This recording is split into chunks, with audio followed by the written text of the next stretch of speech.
As is usual, before you commence following these instructions in WindFarm Designer, you need to open a project, and from this project you have a topography as well as layout for map as well as a wind turbine layout. With this information, you are then able to follow all the instructions set forth on the right, which is the quick demonstration tour. Hi there, and welcome to Catchment of Resources. In this video, we are going to be looking at zone of visual influence.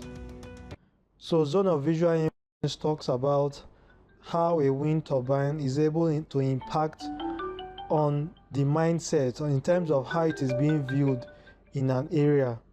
So in any angle you are in that wind farm location, how much of influence do these wind turbines have on the impression when it is viewed from a distance? So we are going to follow the instructions to the right, and you can follow this video in your own spare time in case you run into challenges when following the instruction on your own. You can follow the instructions in this video tutorial to see how it was done. At the end of this video series, we are going to start wind turbine, or rather wind farm design from scratch, using all of the methods and techniques that have been shown in this quick tour. Thank you for watching this video.